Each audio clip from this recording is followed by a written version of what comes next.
Hello everyone, welcome to Guru Mantra Academy. I am Arpit Chaturvedi and I hope you all are doing well. So this is GATE Biochemistry course that we are pursuing, or we are at the 13th lecture of this series. Okay, that is on electrophoresis and its types. किस तरीके से मतलब ये topic जो है आपके लिए importance रखता है, किस तरीके से ये आपके लिए ज़रूरी है, या किस तरीके से ये आपका बेस बनाता है। मतलब ये टॉपिक अपने आप में इतना इम्पोर्टेंट है, या हम ये कह लें कि ये ऐसा टॉपिक है जो अगर डायरेक्टली नहीं आएगा तो इनडायरेक्टली कहीं ना कहीं किसी ना किसी क्वेश्चन में हमको अप्लाइड फॉर्म में मिल ही जाएगा। ठीक है, तो इस टॉपिक को कवर करना आपके लिए बहुत ज़रूरी है। बेसिक प्रिंसिपल जानना बहुत ज़रूरी है, बेसिक कॉन्सेप्ट इसका जानना बहुत ज़रूरी है। तो इलेक्ट्रोफोरेसिस की अगर हम बात करें यहाँ पे कि क्या होता है, तो और उसके कौन कौन से टाइप्स होते हैं वो हम लोग देखने की कोशिश करते हैं। तो बात करी जाए अगर इलेक्ट्रोफोरेसिस की, तो यहाँ पे अगर आप इस टर्म को ब्रेक करने की कोशिश करोगे तो आपको दो चीज़ें देखने को मिलेंगी, इलेक्ट्रो और फोरेसिस। ओके, इलेक्ट्रो और फोरेसिस। तो इलेक्ट्रो का मतलब इलेक्ट्रिक फील्ड, फोरेसिस का मतलब मूवमेंट। ओके, तो इलेक्ट्रोफोरेसिस अपने आप टर्म में ही क्या बता रही है? Electrophoresis is the migration of charged particles और molecules in a medium under the influence of an applied electric field. यहाँ पे हम करते क्या है, हम ये कह लें इलेक्ट्रोफोरेसिस टर्म का ही मतलब ये है क्या, चार्ज्ड मॉलिक्यूल्स का, चार्ज्ड पार्टिकल्स का मूवमेंट एक मीडियम में जिसमें हमने एक एक्सटर्नल इलेक्ट्रिक फील्ड प्रोवाइड करी है उसके इन्फ्लुएंस से, उसको हम कहेंगे इलेक्ट्रोफोरेसिस। तो जाहिर सी बात है कि अगर आपके पास एक मिक्सचर है, अगर आपके पास एक मिक्सचर है जिसमें आपको 3 या 4 अलग अलग टाइप के मॉलिक्यूल्स देखने को मिल रहे हैं और आपको उन्हें सेपरेट करना है, तो जाहिर सी बात है कि सेपरेशन के लिए, एनालिसिस के लिए, क्वांटिटी के लिए, क्वालिटी के लिए, सभी चीज़ों के लिए आप ये टेक्निक यूज़ कर सकते हो, जिसमें आपको क्या पता चल जाएगा कि हर मॉलिक्यूल जितना मिक्सचर में होगा वो इलेक्ट्रिक फील्ड में अलग अलग तरीके का जो इन्फ्लुएंस है इलेक्ट्रिक फील्ड का वो फेस करेगा, अलग अलग तरीके से रिएक्ट करेगा और अलग अलग तरीके से मूव करेगा। ठीक है, तो हर पार्टिकल का या हर मॉलिक्यूल का अलग अलग जो मूवमेंट होगा वो उसको एक दूसरे से अलग कर देगा। अब इसमें हम कुछ भी यूज़ कर सकते हैं, मतलब किसी भी तरीके के मॉलिक्यूल के बारे में पढ़ सकते हैं, अमाइनो एसिड के बारे में, पेप्टाइड के बारे में, प्रोटीन्स के बारे में, nucleic acid, nucleotides.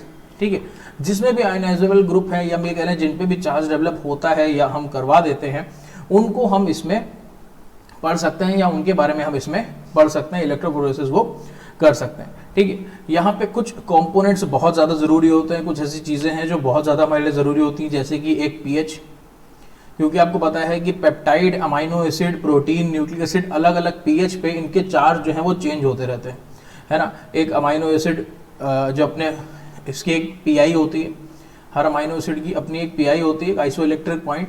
Isoelectric point क्या होता है? आइसोइलेक्ट्रिक पॉइंट वो पीएच की वैल्यू होती है जब एक अमाइनो एसिड पे नेट चार्ज 0 हो। ठीक है, जब नेट चार्ज 0 हो तो उस पीएच की वैल्यू को हम कहते हैं पीआई।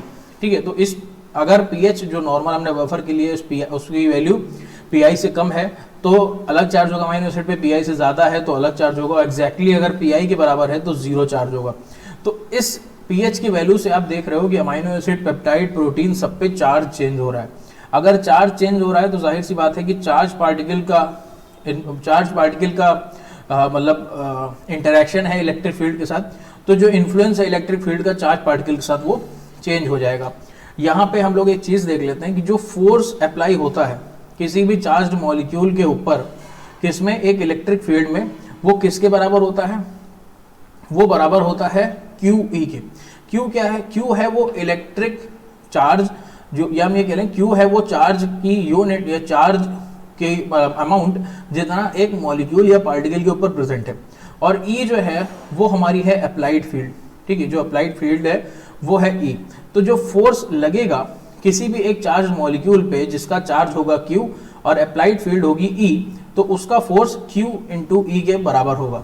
ठीक है, अब जाहिर सी बात है जब कहीं भी मूवमेंट होता है तो आपको फ्रिक्शन देखने को मिलता है, तो इस फ्रिक्शन को भी नहीं छोड़ा जाता। F जो फ्रिक्शनल फोर्स सामने की तरफ से लगेगा, F जो फ्रिक्शनल फोर्स आपका सामने की तरफ से लगेगा वो होता है आपका V इंटू एफ। ये V होता है आपका rate of movement of a molecule और पार्टिकल, और F होता है फ्रिक्शनल कोएफिशिएंट।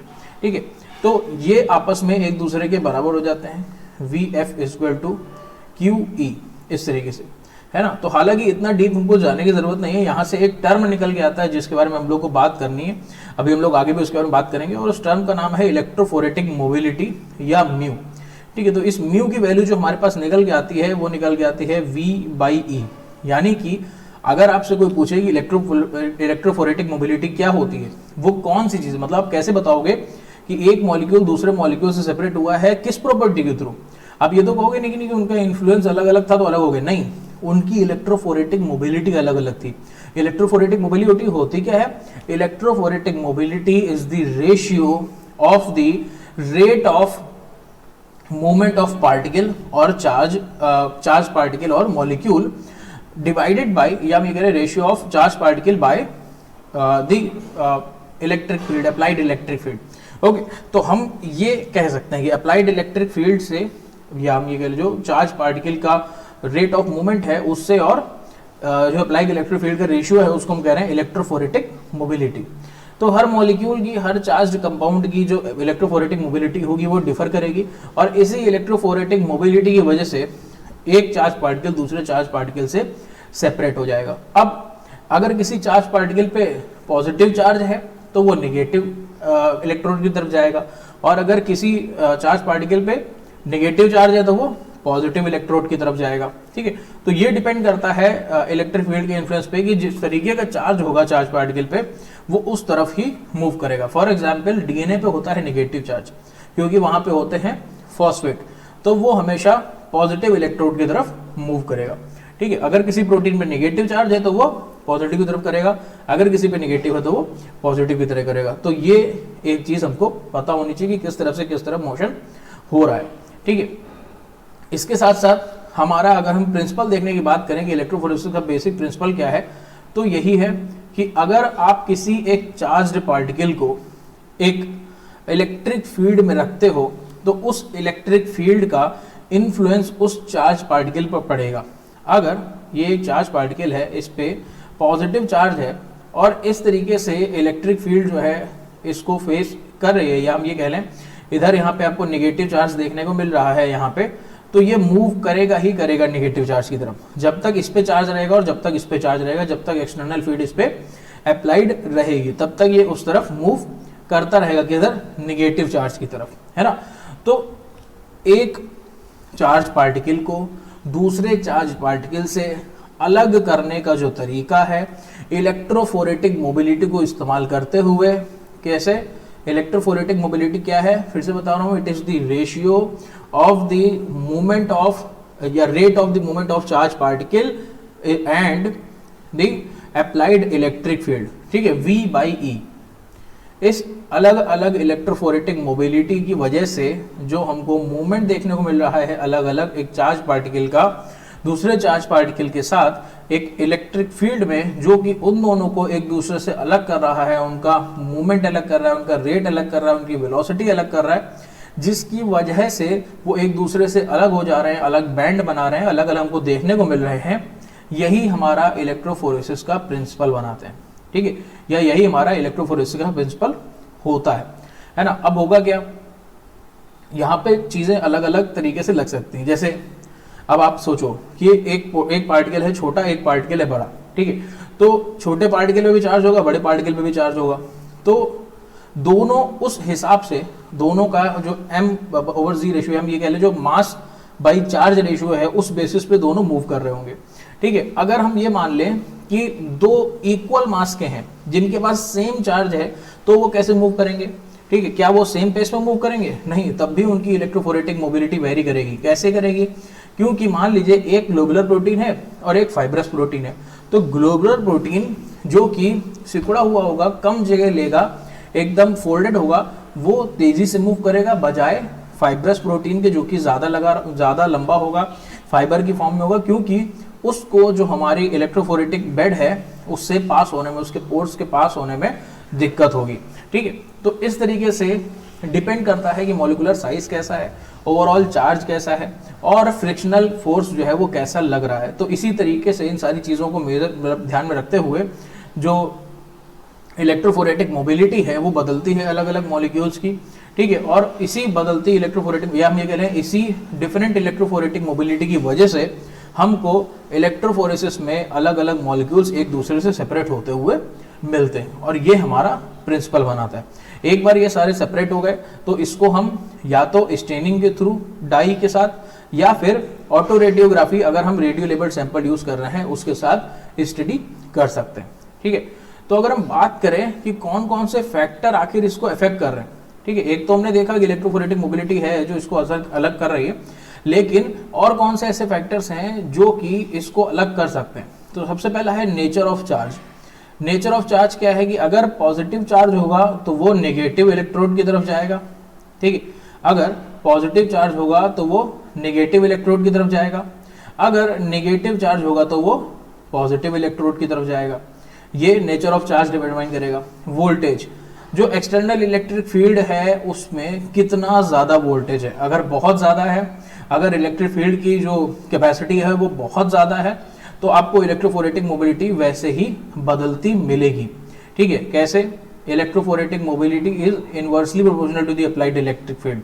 ठीक है, तो उस हिसाब से आपको वो इलेक्ट्रोफोरेटिक मोबिलिटी बदलती मिलेगी। फ्रिक्शनल फोर्स कितना ज़्यादा है, फ्रिक्शनल फोर्स जितना ज़्यादा होगा मूवमेंट उतना स्लो होगा, जितना ज़्यादा फ्रिक्शन लगेगा मूवमेंट उतना स्लो होगा। जैसे कि फाइब्रस प्रोटीन में जो हमको फ्रिक्शनल देखने को मिलेगा वो बहुत ज़्यादा देखने को मिलेगा।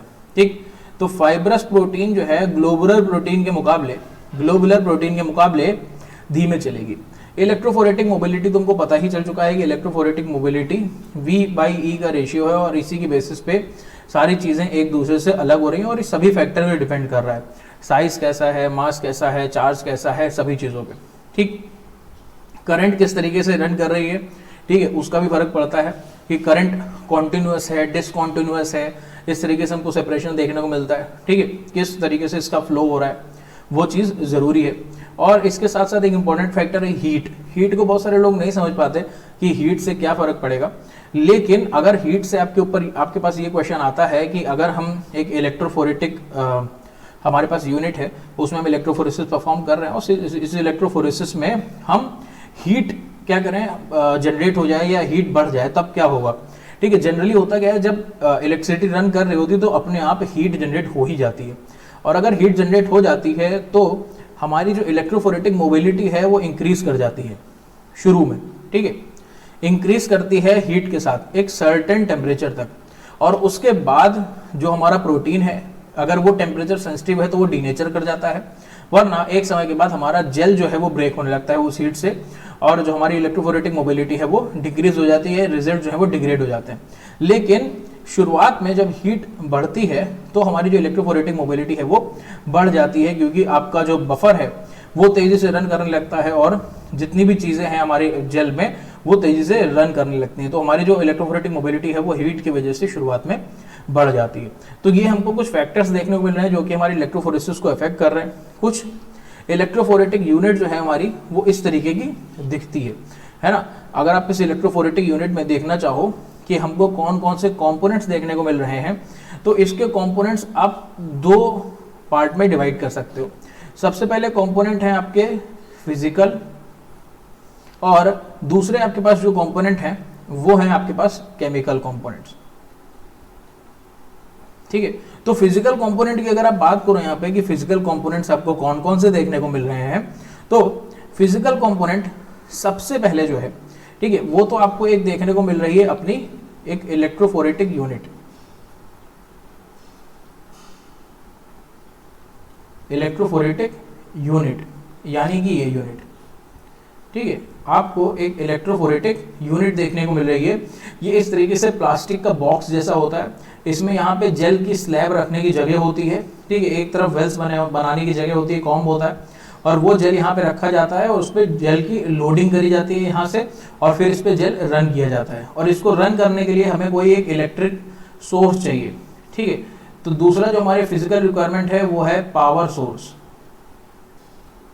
ठीक है, दूसरी जो हमारी फिजिकल रिक्वायरमेंट है वो है पावर सोर्स जो कि हमको चाहिए। उसके बाद अगर हम केमिकल रिक्वायरमेंट देखने की कोशिश करें कि केमिकल हमें क्या चाहिए, तो सबसे पहले तो हमें चाहिए सॉलिड सपोर्ट, ठीक है, या हमें चाहिए सपोर्ट मटेरियल, ठीक है, जो कि हम कहते हैं जेल को, जेल जिसका बना होता है उससे कहते हैं हमें सॉलिड सपोर्ट चाहिए। उसके बाद हमें चाहिए बफर, ठीक है, बफर भी हमको दो तरीके के चाहिए, एक लोडिंग बफर चाहिए। लोडिंग बफर का मतलब वो बफर जिसमें आप अपना मिक्सचर जो है वो मिक्स करके लोड करने वाले हो जेल के ऊपर, और दूसरा बफर हमको चाहिए रनिंग बफर।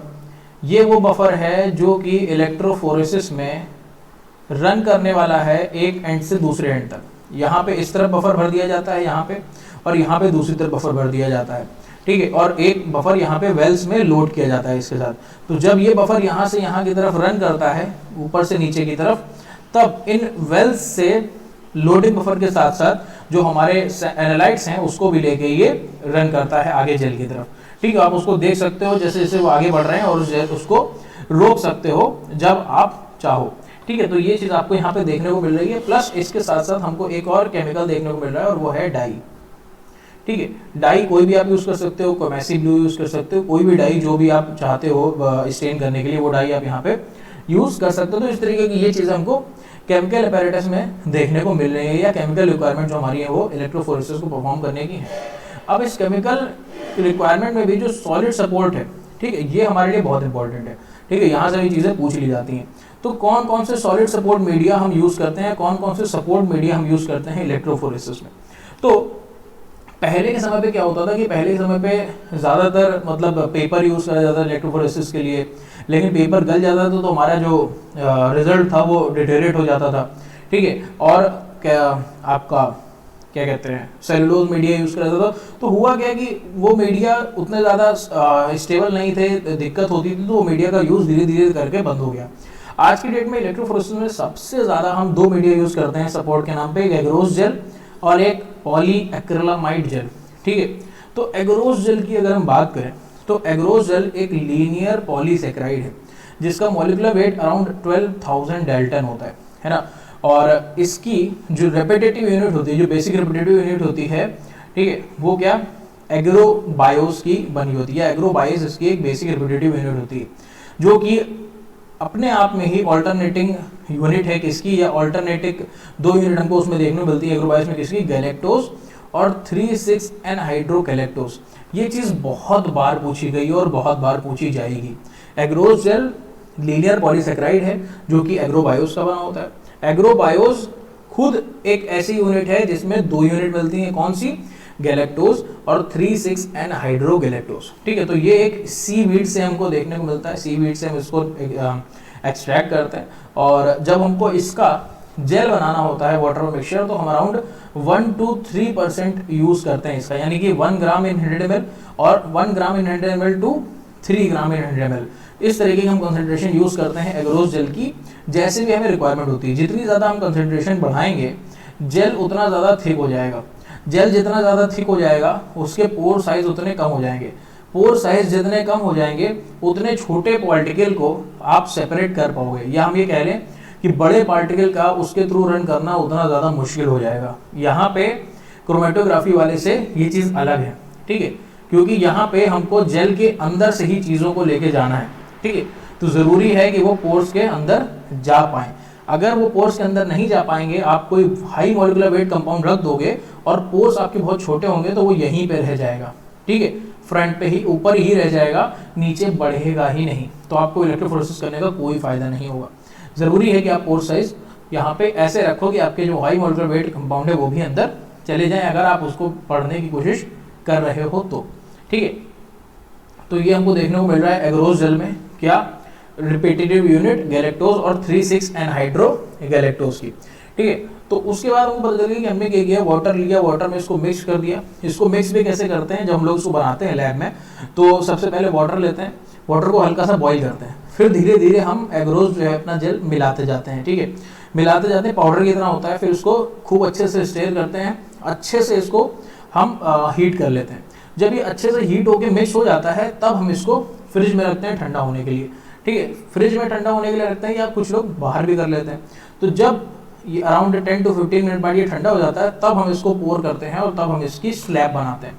ठीक है, गरम गरम अगर आप डालोगे तो स्लैब हो सकता है कि थोड़ी सी गड़बड़ हो जाए, थोड़ा सा ठंडा करके आप इसको डालोगे तो सही रहेगा।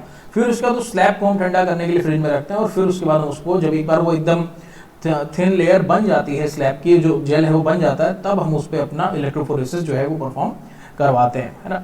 तो कई बार शुरू में लोगों का जेल टूट जाता है क्योंकि हमको यहाँ पे कॉम लगाना होता है, कॉम को भी हटाना होता है सही से, ताकि यहाँ पे वेल्स बन सकें, इस वेल्स में ही हम लोडिंग करते हैं। ठीक है, तो वो सारी चीज़ें हमको यहाँ पे देखने की होती हैं। तो दूसरा जो जेल है हमारे पास, जो दूसरा सॉलिड सपोर्ट है वो हमको देखने को मिल रहा है पॉलीएक्रिलामाइड जेल। ठीक है, ये बहुत ही ज़्यादा मतलब यूज़ किया जाता है, एक्सटेंसिवली यूज़ किया जाता है पॉलीएक्रिलामाइड जेल। एग्रोज आप ज़्यादातर यूज़ करते हो डीएनए आरएनए के लिए, और पॉलीएक्रिलामाइड जेल आप यूज़ करते हो प्रोटीन्स के लिए। ठीक है, ऐसा नहीं है कि आप पॉलीएक्रिलामाइड जेल यूज़ नहीं कर सकते हो डीएनए आरएनए के लिए, लेकिन डीएनए आरएनए के लिए एग्रोज जेल को ही यूज़ किया जाता है क्योंकि उसमें थोड़ा सा हमको पोर साइज बड़ा देखने को उससे मिल जाएगा। तो अभी है कि क्रॉस लिंक्ड पॉलीसेकेराइड जो हमको देखने को मिल रहा है यहाँ पे पॉलीएक्रिलामाइड। ठीक है, तो वो कैसा है, वो किसका बना हुआ है, ये बना हुआ है एक्रिलामाइड मोनोमर का। ठीक है, एक्रिलामाइड मोनोमर का और एन मिथिलीन बिस एक्रिलामाइड के साथ मिलकर, मतलब क्रॉस लिंकिंग हो रखी है एक्रिलामाइड मोनोमर की और एन डैश मिथिलीन बिस एक्रिलामाइड की। ठीक है, इन दोनों की क्रॉस लिंकिंग हुई है, तब हमको अपना पॉलीएक्रिलामाइड जेल बनता हुआ दिखा है। ठीक है, और यहाँ पे पॉलीएक्रिलामाइड होगा, तो इसको आप करेक्ट कर लीजिएगा, पॉलीएक्रिलामाइड। ठीक है, तो पॉलीएक्रिलामाइड जेल हमको तो वहाँ पे देखने को मिल रहा है। बिस एक्रिलामाइड एंड इसको हम सिर्फ बिस एक्रिलामाइड भी बोल देते हैं। ठीक है, तो बिस एक्रिलामाइड और एक्रिलामाइड के जो पॉलीमराइजेशन है मोनोमर यूनिट का वो हुआ है, तब हमको ये अपना एक्रिलामाइड जेल बनता हुआ मिल रहा है। ये डायरेक्ट नहीं होता, इसको कैटालाइज कराना पड़ता है, और इसकी कैटालिसिस के लिए हम क्या करते हैं, एमोनियम परसल्फेट और एन डैश टेट्रामिथिलीन डाइएमीन या टेमेट यूज करते हैं। जब हम ये यूज करते हैं तब हमारी ये फ्री रेडिकल रिएक्शन कैटालाइज होती है, और तब हम इन दोनों के बीच का जो क्रॉस पॉलिनेशन है, जो हम ये कह सकते हैं क्रॉस लिंकिंग है, उसको करवा पाते हैं, और तब हमको एक्रिलामाइड मोनोमर से बनी हुई हेड टू टेल फैशन में लंबी चेन देखने को मिलती है। ठीक है, कुछ इस तरीके की। ये हमारे पास एन डैश मिथिलीन बिस एक्रिलामाइड है, क्रॉस लिंकिंग मोनोमर, ये हमारे पास एक्रिलामाइड मोनोमर है। इसको हम क्रॉस लिंक करवाते हैं तब हमको कुछ इस तरीके का पॉलीएक्रिलामाइड जेल अपना देखने को मिलता है। और इसमें भी वही चीज़ें, आप जैसे जैसे कॉन्सेंट्रेशन बढ़ाते जाओगे एक्रिलामाइड मोनोमर की या इसकी, तो वैसे वैसे आपको यहाँ पे पोर साइज जो है, पोर साइज आपको वैसे वैसे कम होता मिलता चला जाएगा। ठीक है, पोर साइज आपको वैसे वैसे ही कम होता मिलता चला जाएगा जैसे जैसे आप इसमें जो कॉन्सेंट्रेशन है वो बढ़ाते जाओगे। तो इसकी कॉन्सेंट्रेशन जो हम ज़्यादातर यूज़ करते हैं वो अराउंड हम यूज़ करते हैं 10 to 15%। 10 to 15% का मतलब है यहाँ पे आप मान के चलो, मतलब जनरली इसको यूज़ करते हैं 10 ग्राम इन 100 ml या 15 ग्राम इन 100 ml। ठीक है, तो इस तरीके से कुछ इसकी जो हम क्या कहते हैं कॉन्सेंट्रेशन है उसको यूज़ करते हैं अपने जो सेपरेशन है इलेक्ट्रोफोरेसिस है उसके लिए। ठीक है, तो ये हमारे थे सॉलिड सपोर्ट जो हम देख रहे हैं, कौन से, एग्रोज जेल और पॉलीएक्रिलामाइड जेल। तो अब इसको किस तरीके से यूज़ किया जा रहा है, कौन कौन से टाइप्स की इलेक्ट्रोफोरेसिस हम परफॉर्म कर रहे हैं, वो हम लोग देखते हैं। ठीक है, और ये बहुत ही ज़्यादा इंपॉर्टेंट है, जिसमें से सबसे पहले चली आती है हमारे पास sodium dodecyl sulphate polyacrylamide gel electrophoresis, SDS page. आप मान के रखो हर एग्जाम में, जितने भी एग्जाम आप देने जा रहे हो लाइफ साइंस से रिलेटेड, हर एग्जाम में आपको एक ना एक क्वेश्चन इस इलेक्ट्रोफोरेसिस से, SDS पेज से मिलना ही मिलना है, हर बार पूछते हैं। ठीक है, तो पहले इसके बारे में जान लेते हैं क्योंकि बहुत सारे लोगों को इससे बड़ी कंफ्यूजन रहती है ये होता क्या है। तो जनरली आप मान के चलो, हमने यहाँ पे शुरुआत करी है एक प्रोटीन के बारे में पढ़ने की, और उस प्रोटीन के ऊपर अभी पॉजिटिव चार्ज है। ठीक है, उस प्रोटीन के ऊपर अभी पॉजिटिव चार्ज है, यानी कि अगर हम इसको अभी रख दें इलेक्ट्रिक फील्ड में तो ये निगेटिव इलेक्ट्रोड की तरफ मूव करेगा। ठीक है, ये निगेटिव इलेक्ट्रोड की तरफ मूव करेगा अगर हम इसको अभी रख दें। लेकिन sodium dodecyl polyacrylamide gel electrophoresis में क्या होता है, हम sodium dodecyl sulphate use करते हैं। सोडियम डोडेसाइल सल्फेट क्या है? सोडियम डोडेसाइल सल्फेट एक डिटर्जेंट है। इसका फॉर्मूला होता है CH3CH2 10, ठीक है, या रिपीटेटिव यूनिट 10 CH2OSO3 Na+। ये एक एनायनिक डिटर्जेंट है, ठीक है, ऐसा डिटर्जेंट जिसपे निगेटिव चार्ज होता है। तो हम इसको यूज करते हैं, क्या करते हैं हम SDS पेज में जो हमारा मॉलिक्यूल है, जो हमारा प्रोटीन है, उसको हम बॉईल करते हैं 5 मिनट के लिए SDS के साथ प्लस बीटा मरकेप्टो इथेनॉल के साथ। तो SDS करता क्या है? पहली चीज बीटा मरकेप्टो इथेनॉल क्या करता है? बीटा मरकेप्टो इथेनॉल सभी डाइसल्फाइड बॉन्ड्स को तोड़ देता है, ठीक है। It breaks all the disulphide bonds. अब ये डाइसल्फाइड बॉन्ड्स हो सकता है कि 2 मोनोमर यूनिट की वजह से बने हो या एक ही प्रोटीन के अंदर बने हो, सभी डाइसल्फाइड बॉन्ड यहाँ पे टूट जाते हैं। यानी कि सारे जो टर्शियरी स्ट्रक्चर हैं, क्वाटरनरी स्ट्रक्चर है, वो टूट के प्राइमरी स्ट्रक्चर में आ जा रहे हैं। अब प्राइमरी स्ट्रक्चर भी अभी है फोल्डेड, अभी प्राइमरी स्ट्रक्चर है फोल्डेड। SDS क्या करता है? उस प्राइमरी स्ट्रक्चर को फोल्डेड फॉर्म से, उस प्राइमरी स्ट्रक्चर को फोल्डेड फॉर्म से लीनियर फॉर्म में ले आता है, ठीक है, और उससे इस तरीके से बाइंड होता है, कैसे? 1 SDS मॉलिक्यूल पर 2 अमाइनो एसिड्स। हर 2 अमाइनो एसिड पे 1 SDS मॉलिक्यूल इस रेशियो में बाइंड होता है। और ओवरऑल अभी ये प्रोटीन ऐसी थी, अब ये प्रोटीन हमको कुछ इस तरीके की देखने को मिल रही है, और ये ऐसे 1 SDS मॉलिक्यूल पर 2 अमाइनो एसिड पे बाइंड होता है कि पूरी प्रोटीन को निगेटिव चार्ज दे देता है। तो अभी हम अगर पहले प्रोटीन को रखते हैं तो वो जा रही थी निगेटिव इलेक्ट्रोड की तरफ, अब अगर हम इस प्रोटीन को रखेंगे तो वो जाएगी पॉजिटिव इलेक्ट्रोड की तरफ, ठीक है, तो वो जाएगी पॉजिटिव इलेक्ट्रोड की तरफ। क्यों? क्योंकि ओवरऑल पूरी प्रोटीन पर नेगेटिव चार्ज आ चुका है, ठीक है। तो यहाँ पे इस तरीके से हम इसको करने की कोशिश कर रहे हैं। अगर उसको डायग्रामेटिकली देखने की कोशिश करें तो अभी क्या है? फोल्डेड प्रोटीन है जिसपे पॉजिटिव चार्ज है और नेगेटिव चार्ज भी हो सकता है। ये कुछ डाइसल्फाइड बॉन्ड्स हैं हमारे पास जो कि इसमें बने हुए हैं, ठीक है, डाइसल्फाइड बॉन्ड्स प्रोटीन को रोक के रखे हुए हैं। लेफ्ट साइड वाला ये जो A मैं लिख रहा हूँ यहाँ पे, ये है ऐसा जिसकी अपने एक ही प्रोटीन में, यानी कि ये प्रोटीन अपने टर्शियरी स्ट्रक्चर में है। क्यों? क्योंकि यहाँ पे कोई दूसरा मोनोमर प्रोटीन का नहीं लगा हुआ है, दूसरा प्रोटीन नहीं लगा हुआ है। यहाँ पे हमको 2 प्रोटीन की जींस देखने को मिल रही है। ये प्रोटीन अपने क्वाटरनरी स्ट्रक्चर में है, ठीक है। तो इस डाइसल्फाइड ब्रिज को तोड़ते ही हमारे पास 2 क्या हो जाएंगी? हमारे पास 2 चेन्स हो जाएंगी प्रोटीन की। यहाँ पे हमको एक ही चेन देखने को मिलेगी प्रोटीन की, ठीक है। तो इन दोनों ही तरीके के डाइसल्फाइड बॉन्ड को तोड़ दिया जाता है बीटा मरकेप्टो इथेनॉल या 2 मरकेप्टो इथेनॉल की मदद से। पहली चीज तो ये दोनों हो गए आपके, टूट गए, अलग अलग हो गए। ये प्रोटीन सिंगल चेन, ये 2 चेन मिल गई। इसके साथ साथ हमारा जो SDS है वो नेगेटिव चार्ज के साथ आता है, आपको पता चला उसका फॉर्मूला। और अनफोल्डेड फॉर्म पे, लीनियर फॉर्म पे पॉलीपेप्टाइड चेन पे कुछ इस तरीके से बाइंड कर जाता है। यहाँ पे आपको एक लीनियर चेन मिल रही है सिंगल, यहाँ पे आपको 2 चेन्स देखने को मिल रही है किसकी? प्रोटीन की, ठीक है। और फिर आप इसको जब रन कराओगे तो कुछ इस तरीके का आपको ये बड़ी चेन है जो कि कम मूव करी है, और ये 2 छोटी चेन है जो कि ज्यादा मूव करी है।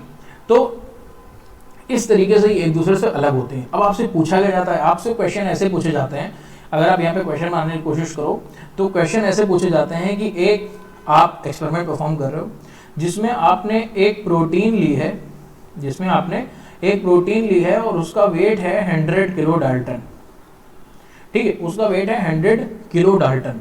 अब इसको आपने जब रन करवाया SDS पेज पे बीटा मरकेप्टो इथेनॉल की प्रेजेंस में, तब आपको 50 किलो डाल्टन पे एक बैंड मिला, ठीक है, single band at 50 kilodalton. तो आप क्या कहोगे कि ये प्रोटीन एक होमोडाइमर है, यानी कि इसका मॉलिक्यूलर वेट 100 किलो डाल्टन है, तो वो 2 50 किलो डाल्टन की प्रोटीन चेन से मिलके बनी है, क्योंकि हमें सिंगल बैंड मिल रहा है। अगर हमें यहाँ पे 2 बैंड मिलते, एक 60 किलो डाल्टन पे और एक 40 किलो डाल्टन पे, ठीक, तो हम कहते हैं कि अगर हमें 2 बैंड मिल रहे हैं तो ये प्रोटीन एक हेटेरोडाइमर है, जिसमें दोनों प्रोटीन चेन अलग अलग हैं। एक 60 किलो डाल्टन की प्रोटीन चेन है, एक 40 किलो डाल्टन की प्रोटीन चेन है, तो इसीलिए ये एक हेटेरोडाइमर है। यही क्वेश्चन यहाँ से पूछे जाते हैं हर बार, सेम पैटर्न, सेम क्वेश्चंस ऐसे ही आते हैं, ठीक है। तो ये चीज़ हमको यहाँ पे देखने को मिल रही है। आई होप आप लोग को ये चीज़ समझ में आईहो एसडीएस इलेक्ट्रोफोरेसिस बहुत ही इंपॉर्टेंट है। ठीक है, इसके बाद हमारे पास आ जाती है 2 डायमेंशनल इलेक्ट्रोफोरेसिस। ये भी रिसेंटली कुछ ज़्यादा फेवरेट हो गई है क्वेश्चन पूछने के लिए, मैंने देखा रिसेंट एग्जामिनेशंस में यहाँ से काफ़ी क्वेश्चन आ रहे हैं आपके पास। तो 2 डायमेंशनल इलेक्ट्रोफोरेसिस की अगर बात करें कि 2D इलेक्ट्रोफोरेसिस क्या है, तो सभी लोग जानते हैं भाई 2D का मतलब क्या है, 2 डायरेक्शंस होंगी। ठीक है, 2 डायरेक्शंस होंगी, 2 डायमेंशंस हैं, 2 तरफ हम इसको मूव कर रहे हैं। या हम ये कह लें, यहाँ पे आप डायमेंशन से अच्छा इसको स्टेप मान लो, इसमें 2 स्टेप होती हैं। 2 तरीके की इलेक्ट्रोफोरेसिस हम यहाँ पे यूज करते हैं। ठीक है, फर्स्ट स्टेप में हम यूज करते हैं आइसो इलेक्ट्रिक फोकसिंग, और सेकेंड स्टेप में हम यूज करते हैं एसडीएस पेज। ठीक, तो होता क्या है कि आइसो इलेक्ट्रिक फोकसिंग एक तरीका है, इलेक्ट्रोफोरेसिस की एक टाइप है, जिसमें हम प्रोटीन्स को उनके पीआई के बेसिस पे एक दूसरे से अलग करते हैं। या हम ये कह रहे हैं कि हम प्रोटीन को मूव करवाते हैं एक पीएच ग्रेडियंट में, और वो तब तक मूव करते हैं जब तक वो उस पीएच की वैल्यू पे नहीं पहुंच जाते जो कि उनकी पीआई के बराबर होती है। क्यों? क्योंकि अगर एक बार प्रोटीन अपनी पीआई वैल्यू वाली पीएच पे पहुंच गया तो उस पर चार्ज हो जाएगा, नेट चार्ज हो जाएगा 0। जब उस पर नेट चार्ज हो जाएगा 0, तब ना वो लेफ्ट मूव करेगा ना वो राइट मूव करेगा। ठीक है, तो इस तरीके का जो इलेक्ट्रोफोरेसिस है, इस तरीके का जो अरेंजमेंट है, हम उसको कहते हैं हम आइसो इलेक्ट्रिक फोकसिंग। ठीक, आइसो इलेक्ट्रिक फोकसिंग। सपोज ये एक हमारे पास जेल है। ठीक है, इस पे आपने यहाँ pH 1 से लेके 12 तक का एक ग्रेडियंट बना दिया। ठीक है, ये ग्रेडियंट बनता है एम्फोलाइट्स की मदद से। ये ग्रेडियंट बनता है एम्फोलाइट्स की मदद से। अब pH और PI का कॉन्सेप्ट आपको पता होना चाहिए। pH जब PI के बराबर हो जाएगी तब नेट चार्ज हो जाएगा 0। जब नेट चार्ज ही 0 हो जाएगा प्रोटीन पे, तो वो मूव कैसे करेगा? इसको बनाने के बाद आप इधर से ऐसे करके 2 इलेक्ट्रोड कनेक्ट कर दोगे, नेगेटिव और पॉजिटिव, और फिर प्रोटीन्स को कर दोगे लोड। तो प्रोटीन्स तब तक मूव करेंगे अलग अलग जब तक वो अपनी अपनी पीआई वैल्यूज पे नहीं पहुंच जाएंगे। एक बार वो अपनी पीआई वैल्यू पे पहुंच गए, वहां पे उनका नेट चार्ज हो जाएगा 0, और नेट चार्ज अगर 0 हो गया तो फिर उनका मूवमेंट बंद। ठीक है, तो ये चीज हमको यहाँ पे देखने को मिलती है। इस तरीके के मूवमेंट को, इस तरीके के इलेक्ट्रोफोरेसिस को हम कहते हैं प्राइमरी स्टेप या फर्स्ट डायमेंशन मूवमेंट। इसकी सेकंड डायमेंशन मूवमेंट को हम डायरेक्शन चेंज करके करते हैं। अभी हम इस डायरेक्शन में मूवमेंट कर रहे थे, अब हम इस डायरेक्शन में करेंगे, नीचे की तरफ। ठीक है, ऐसे। तो ये था हमारा, सबसे पहले लोडिंग करी हमने। लोडिंग करने के बाद हमने इस डायरेक्शन में आइसो इलेक्ट्रिक फोकसिंग कर ली। ठीक है, आइसो इलेक्ट्रिक फोकसिंग कर ली। अब हमने इसको 90 डिग्री रोटेट किया इस तरीके से, और यहाँ से जेल को लिया, पूरा साइड से कट किया, और वहां से हमने क्या करे, अपने जो सैंपल किसके बेसिस पे अलग हुए हैं, पीआई के बेसिस पे जो अलग हुए हैं, उसको हमने एसडीएस जेल इलेक्ट्रोफोरेसिस के बेसिस पे अलग करने की कोशिश करी। तो यहाँ पे जो फर्स्ट मूवमेंट था, जो फर्स्ट सेपरेशन था, वो था पीआई के बेसिस पे। जो सेकेंड सेपरेशन है वो होगा मास के बेसिस पे। क्यों? क्योंकि एसडीएस जेल इलेक्ट्रोफोरेसिस में या एसडीएस पेज में जो चार्ज है वो तो बराबर हो जाता है, बचता क्या है, सिर्फ मास के ही बेसिस पे आप इसको अलग कर रहे हो। तो अगर आपको कोई बहुत क्लोजली रिलेटेड प्रोटीन्स अलग करनी है तो आप इस तरीके से कर सकते हो 2D जेल इलेक्ट्रोफोरेसिस की मदद से। ठीक है, पहले पीआई के बेसिस पे अलग कर लिया, फिर उसको मास के बेसिस पे अलग कर लिया। तो जब 2 डायमेंशन में रन करते हैं तो उसको कहते हैं 2D जेल इलेक्ट्रोफोरेसिस। यहाँ पे एक बहुत ही मजेदार चीज हमारे सामने है, डिसकंटिन्यूअस जेल इलेक्ट्रोफोरेसिस। अब इस डिसकंटिन्यूअस जेल इलेक्ट्रोफोरेसिस को बहुत सारे जगह आपको बुक्स में एसडीएस पेज के साथ ही पाया जाएगा। ठीक है, बहुत सारी जगह एसडीएस पेज के साथ ही पाया जाएगा, लेकिन कई जगह इसको हम अलग से भी कंसीडर करते हैं। मतलब ये एक ऐसी इलेक्ट्रोफोरेटिक टेक्निक है जिसको हम जनरली एसडीएस पेज के साथ यूज कर लेते हैं। ठीक है, कि हाँ ये एसडीएस पेज है, इसके साथ अगर हम यूज करें डिसकंटिन्यूअस जेल इलेक्ट्रोफोरेसिस को तो अच्छे रिजल्ट मिलेंगे। ठीक है, डिसकंटिन्यूअस जेल हम क्यों बोलते हैं? क्योंकि यहाँ पे जो हम जेल यूज करते हैं ऊपर से नीचे तक, इसमें पीएच का वेरिएशन होता है। पूरा ऊपर से नीचे तक जेल का जो पीएच है वो सेम नहीं होता। ठीक, कैसे? यहाँ पे हमारा जो जेल है वो कहीं कहीं आपको 2 लिखा मिलेगा या कहीं कहीं 3 लिखा मिलेगा। 2 हम मानते हैं कि 2 पार्ट में डिवाइडेड होता है। एक पार्ट होता है स्टैकिंग जेल और दूसरा पार्ट होता है रनिंग जेल। ठीक है, ये बहुत अच्छे से समझिएगा। एक पार्ट होता है स्टैकिंग जेल और एक पार्ट होता है रनिंग जेल। स्टैकिंग जेल की जो पीएच होती है वो होती है अराउंड 6.7 और जो रनिंग जेल की पीएच होती है हमारे पास वो होती है अराउंड 8.3। ठीक है, जो रनिंग जेल की पीएच है वो अराउंड होती है 8.3 और जो स्टैकिंग जेल की पीएच होती है वो होती है अराउंड 6.7। ठीक है, ऑलमोस्ट 7 के बराबर। अब होता क्या है, यहाँ पे जो सैंपल लोड किए जाते हैं ये भी नॉर्मल नहीं होते। यहाँ पे सैंपल अगर आपका प्रोटीन है तो इसके साथ में दो चीजें और लोड करी जाती हैं। एक तो लोड करी जाती है ग्लाइसिन और एक लोड करी जाता है क्लोराइड आयन। ठीक, तो होता क्या है, यहाँ पे इसी दोनों चीज का यूज किया जाता है। सबसे पहले यहाँ से यहाँ तक का पार्ट आपका स्टैकिंग का है और इसके बाद का रनिंग का है। तो स्टैकिंग से पहले इस तरीके की आप लाइन ड्रॉ कर सकते हो। होता क्या है, जो आपका स्टैकिंग जेल होता है वो स्लाइटली थिन होता है और रनिंग जेल जो है वो स्लाइटली थिक होता है। तो ये चीज करी क्यों गई है, होता क्या है कि नॉर्मली जब पूरा जेल एक जैसा होता है, आप यहाँ पे वेल्स में अपनी प्रोटीन लोड करते हो, वो नीचे की तरफ रन करता है, तो आपका एक बैंड जो है वो ऐसा क्लियर नहीं मिलता। उस बैंड के पीछे टेल जैसी बन जाती है और उस टेल को हम कहते हैं साइंस की लैंग्वेज में, इलेक्ट्रोफोरेसिस में, कॉमेट। ठीक है, तो आप कहते हो यार कॉमेट बैंड आ गया, नेचुरल नॉर्मल बैंड नहीं आ रहा है एकदम बिल्कुल बैंड जैसा। तो उस नॉर्मल बैंड को एकदम बिल्कुल ऐसे बैसिलस की तरह बनाने वाला जो बैंड चाहिए हमको, तो वो बैंड कैसे बनता है, वो बैंड बनता है इस डिसकंटीन्यूअस जेल इलेक्ट्रोफोरेसिस में। तो सबसे पहले जो यहाँ पे आपके सैंपल लोड किए जाते हैं उसमें तीन चीजें हैं, प्रोटीन, क्लोराइड आयन और ग्लाइसिन।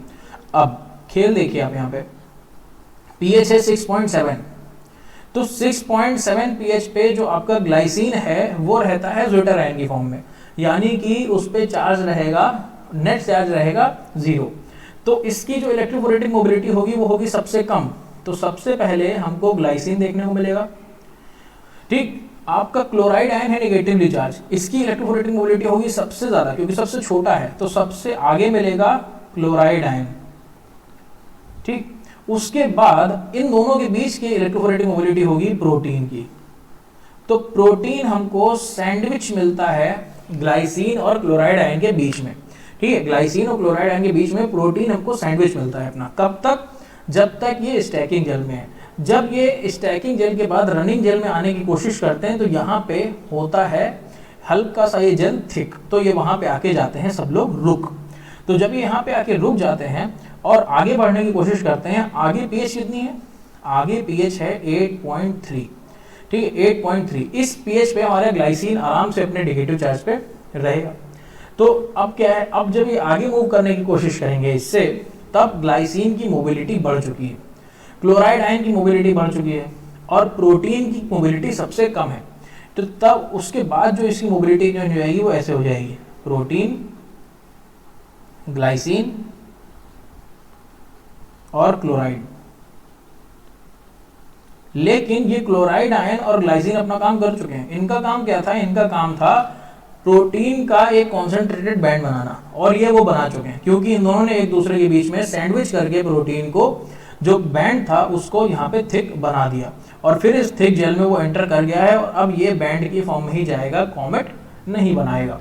तो डिसकंटीन्यूअस जेल इलेक्ट्रोफोरेसिस को हम एचडीएस पेज के साथ यूज करते हैं और अच्छे अच्छे बैंड पाते हैं और उससे जितने भी इनको मतलब यूज करने होते हैं, जितने हमको अपने वो निकालने होते हैं, क्या कहते हैं, रिजल्ट्स, वो निकाल पाते हैं। यहाँ पे जो बफर है, रनिंग बफर, ये जो नीचे है और ऊपर जो भरा हुआ है, ये दोनों ही बफर की जो पीएच है ये 8.3 से 8.4 ही रहती है।